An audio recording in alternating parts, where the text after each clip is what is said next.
perdons pas une minute, allons retrouver tout de suite notre première interlocutrice. Elle se prénomme Blandine, elle est architecte d'intérieur, elle est décoratrice, elle a ouvert son agence à Lyon. Et parmi les différents projets qu'elle a menés, il y a cette demeure située à une vingtaine de minutes de Mâcon, maison à laquelle elle a su donner un style tout à fait singulier. Nous parlons aujourd'hui d'une totale rénovation. C'est parti pour la visite.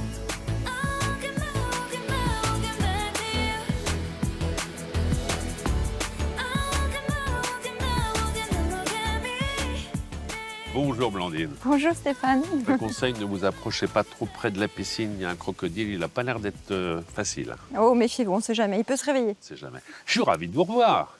Moi aussi. Nous avions eu l'occasion de faire une émission il y a quelques temps de cela et j'avais découvert votre parcours personnel qui n'est pas banal. Parce que, si vous le permettez, je rappelle rapidement, vous vouliez devenir danseuse étoile quand vous étiez petite. Ah, exact. C'est ça? Oui, c'est vrai. Ah oui, je vous le rappelle. Ah, vous vous en rappelez? Après, vous avez travaillé dans la haute couture. Oui.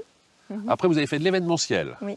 Et après, vous vous êtes intéressé à l'architecture d'intérieur et à la décoration. Ça fait maintenant quelques années. Oui, 17 ans maintenant. Avec une première agence à Villefranche-sur-Saône. Voilà. C'est à cette occasion que nous nous étions rencontrés. Et maintenant, votre agence est à Lyon. C'est ça. Cette maison, vous êtes intervenu dessus il y a combien de temps?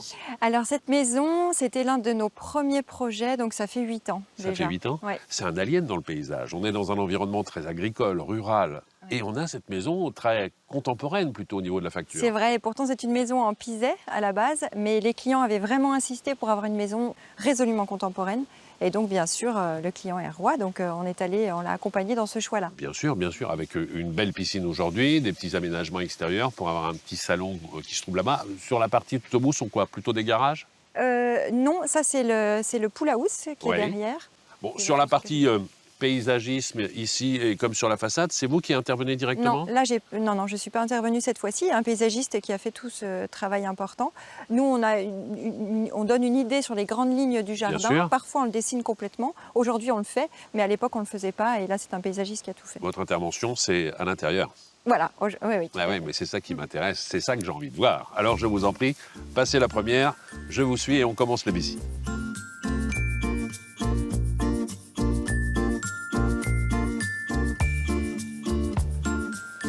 Bien, alors la première chose qui saute aux yeux, c'est dans un premier temps la couleur et surtout le volume. Profitons de cet immense salon. Alors on est parti d'un bâtiment agricole, une grange.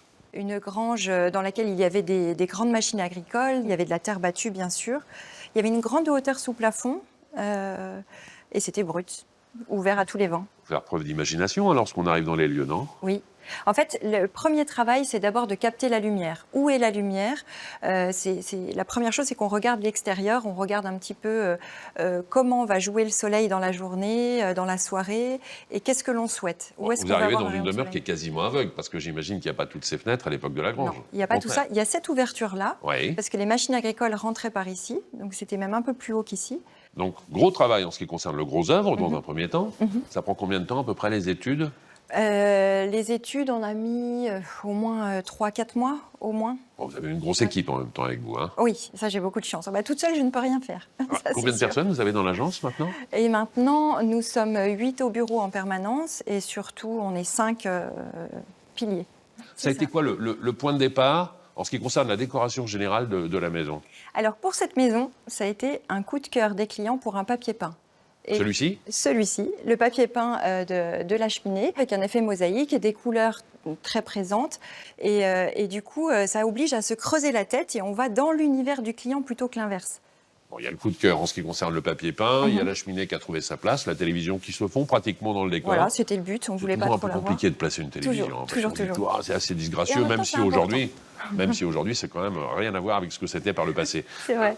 Le mobilier, on est dans un espace très grand. Ça, vous le Oui. faites réaliser sur mesure, alors? Oui. Là, on a été obligé de faire sur mesure ici parce qu'il nous fallait une longueur très importante pour vraiment meubler l'espace. Sinon, ça aurait été complètement perdu.